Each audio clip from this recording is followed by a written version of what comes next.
आज से ठीक 5 दिन पहले मैं 2 यूपीएससी एस्पिरेंट से मिली, जिनमें से एक एस्पिरेंट का पिछले 4 साल से प्रीलिम्स एग्जाम भी क्लियर नहीं हुआ और एक एस्पिरेंट ने अपने फर्स्ट अटेम्प्ट में मेंस लिखा है। मैंने जब दोनों से काफी समय तक बात करी तो मुझे पता चला कि उनमें से जिस एस्पिरेंट का 4 साल से प्रीलिम्स भी क्वालिफाई नहीं हुआ उसने 35 टेस्ट सीरीज करी थी, लेकिन जिस एस्पिरेंट ने फर्स्ट अटेम्प्ट में प्रीलिम्स क्लियर करके मेंस लिखा है उसने केवल 15 से 20 टेस्ट सीरीज करी थी, लेकिन उनका रिपीटेड एनालाइज किया था और गहन अध्ययन किया था।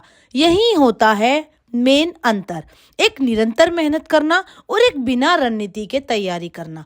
सबसे पहले आप जब भी किसी टेस्ट सीरीज को शुरू करते हैं या परचेज करने जाते हैं तो आपको ये समझना है कि आपके पास कितना समय है।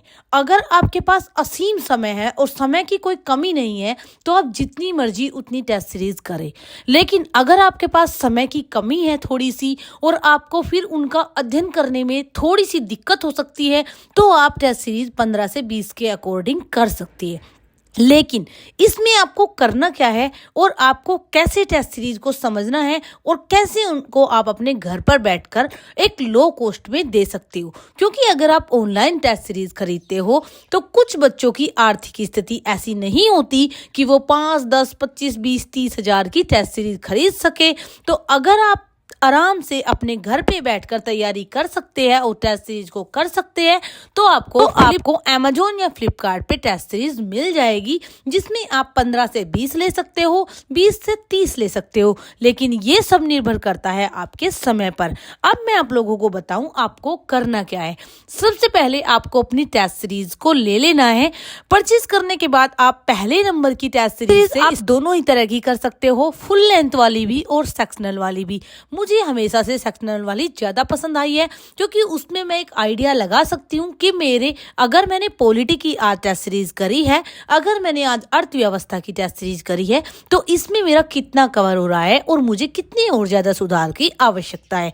तो यहाँ पर मैं आपको बताऊँ, सबसे पहले आपको अपना टाइम सेट करना है अपने अलार्म क्लॉक में या फिर आप किसी भी डिवाइस में आप टाइम को फिक्स कर लीजिए।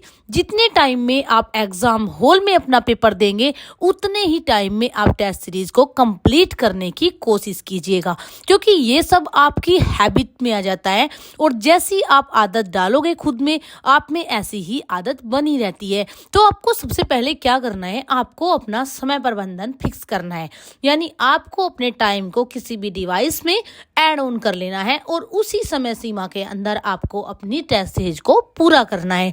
नंबर सेकंड चीज मैं आपको बताऊं, मोबाइल जैसे यंत्रों से आपको दूरी बना लेनी है, यानी मोबाइल को आप दूर रख दीजिए या आप किसी को दे दीजिए। मोबाइल आपके पास नहीं होना चाहिए जब आप अपनी टेस्ट सीरीज करते हैं। बिल्कुल साइलेंट मोड पे या कुछ भी करके किसी दूसरे रूम में आप मोबाइल को रख दीजिए।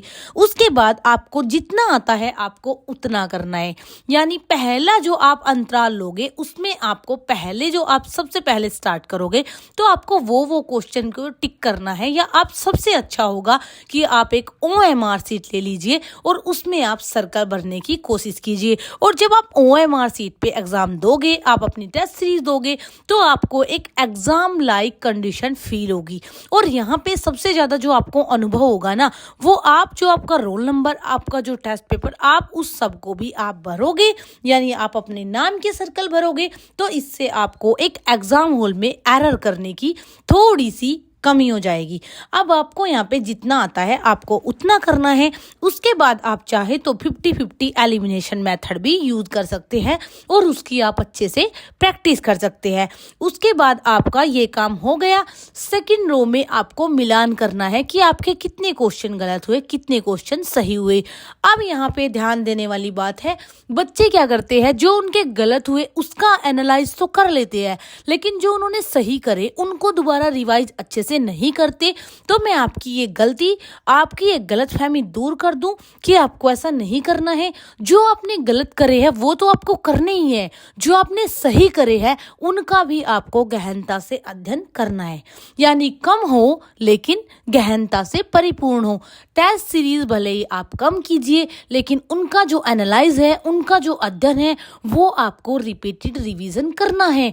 क्योंकि सपोज कीजिए उच्च न्यायालय, उच्चतम न्यायालय, प्रधानमंत्री, राष्ट्रपति सीएजी या किसी भी टॉपिक पर अगर क्वेश्चन है तो उसका जो एनालाइज होता है एक पैराग्राफ में, उसमें उसका मोस्ट इंपोर्टेंट पार्ट एक सार के, एक समरी के रूप में होता है।